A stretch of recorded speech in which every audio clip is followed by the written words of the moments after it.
mamaya na lang tayo pagbalik kumain.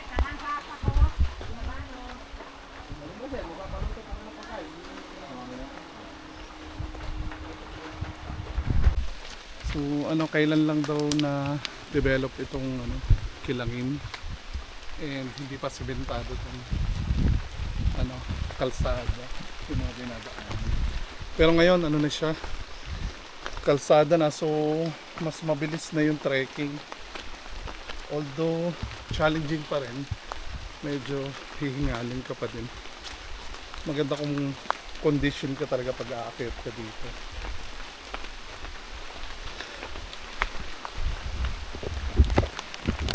Alvin, nagpunta na dito si Biyahe Negro nung pumunta siya sa Lili. Parang naiano na niya ito eh, yung Biyahe Negro.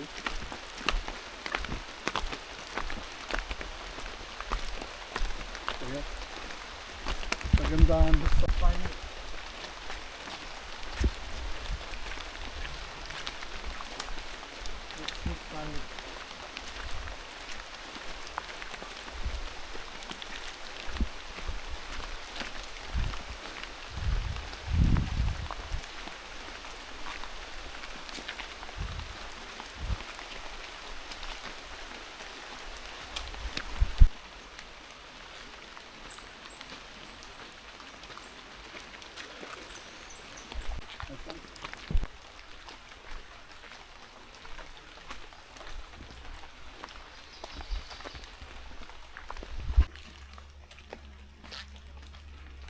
Sabi ni nung tour guide natin, si Kuya Alvin, kung medyo pagod na pabalik, pwedeng sumakay sa kabayo, 350 pesos lang. So ito, tapos kung saan tayo dumaan kanina, doon din dadaan yung kabayo, 350, kukontratahin lang. So ito na, hindi na siya concrete, so dito na tayo dadaan. Malapit na tayo sa poles. Let's go. Naririnig. Mukhang nag-i-expect ka talaga dahil sa janelas mong Crocs ha. Bakit yung sinayin yun sa Mount Pamitinan yung bakla na Crocs din yung ay nakadrive? Oo nga. Hindi ko nadudulas. Sanay na yun eh, tour guide nga eh. Ako pa nga yung nadulas eh. Andun sa Kulis. Sa Kulis yan. Mount Kulis. Sa Tanay. May ano pala, may kapitan din. Ito, yung mga kahoy. Pwede mong kapitan.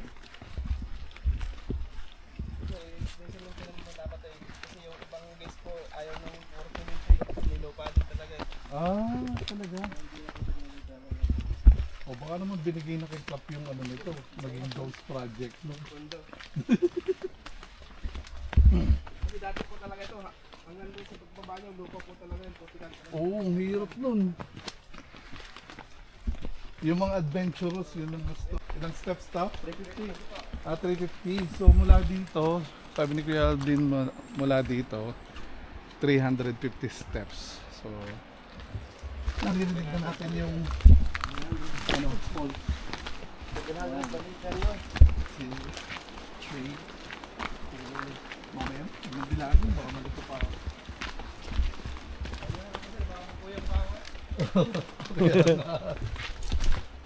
Pero buti, ano na, may steps na. Dati itong mga ulat lang po dito yung Oo. parang tama lang yung lupa yung Oo, yun nga.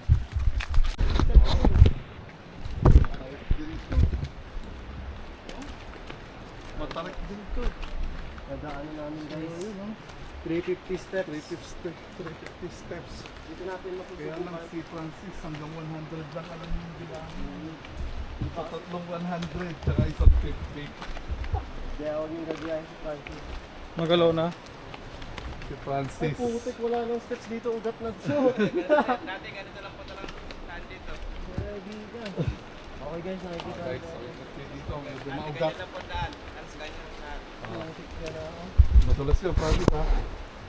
Tayo mo na. Nung po kasi bawal lang po talaga po kami dito. Oo, ng mga ugat. Oo. Dito ginagawa. Ayaw Kaya mo ba? Opo, kaya ba?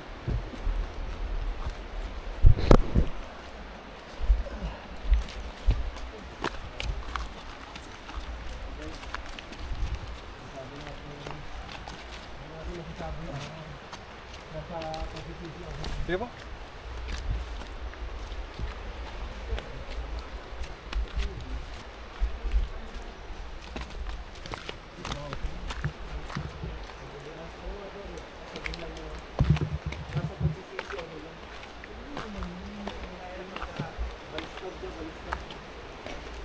Actually, kaso ang ginagawa mo, iiwanan ka rin namin.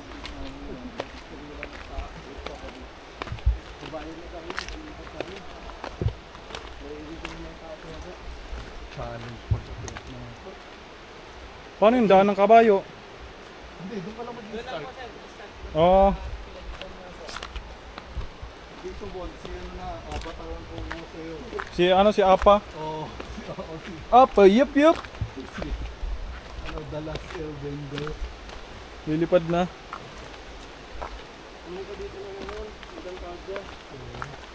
Si Imaw.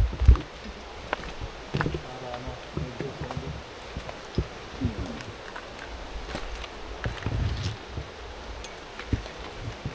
Yung challenging dito. Yung mga roots. Kaya mo ba? Oo.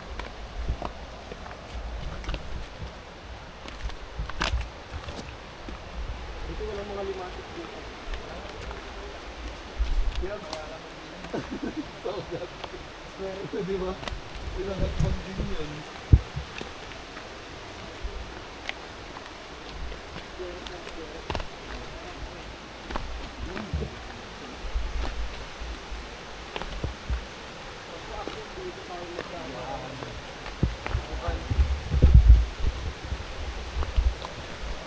Agis ka na lang dyan. Nakanamin ko ulit sa Bunga Falls. Grabe. Yun ang inakyat natin. Ang haba ng pababa. Parang nag-ano na tayo to, yung kamay ni ano to, yung sa arko. Oo, kaya nga. Parang na tayong Mount Tulis nito, bot. Hindi ba? Sulit. Sulit to, bot. Dito nahihingalin si Francis. Pahabol ka na sa amin.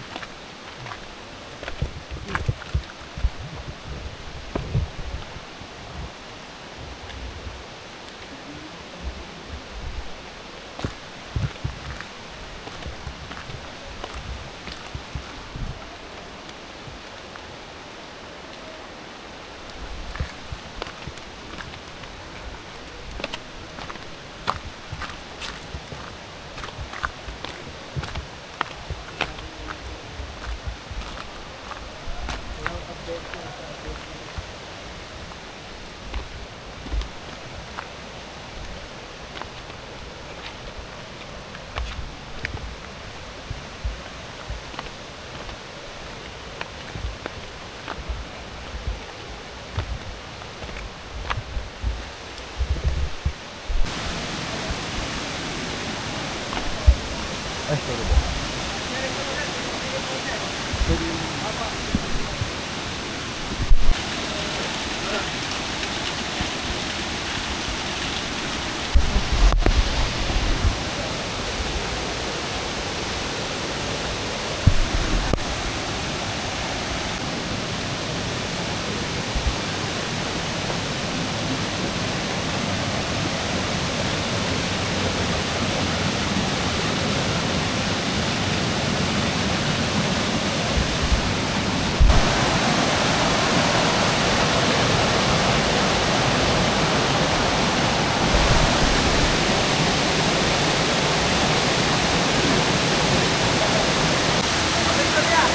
And ayun, after natin na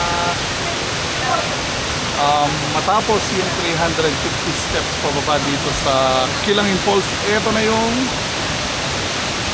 falls. Ang ganda. Ang ganda. So, ang linis na tubig kahit umuulan sa ibabaw. May ambon. Malinis yung Kalingap Langoy. Maraming mga turistang pumupunta dito. Yung tour guide natin, si Kuya Alvin, ang binayad namin is 400 pesos.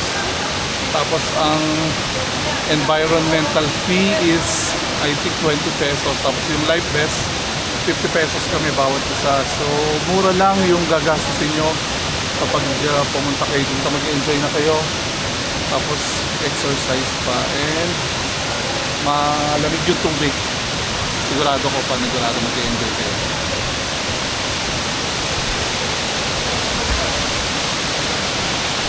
Ano boy? Kaya mo boy? Ha? Langoy ka ba?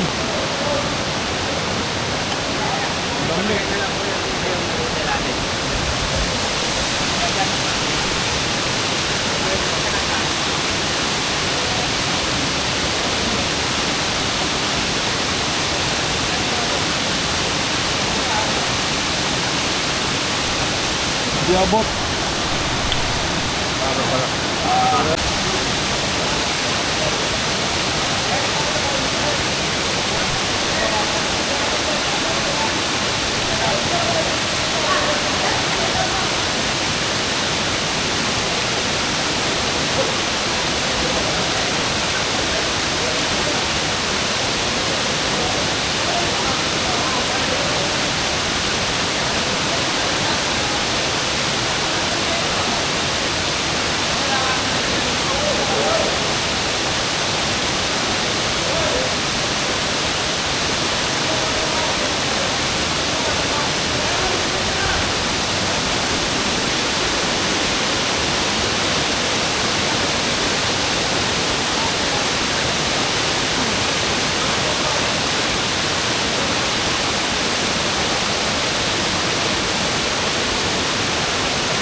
Ah, dun galing. Kaya pala. Ay, wait lang.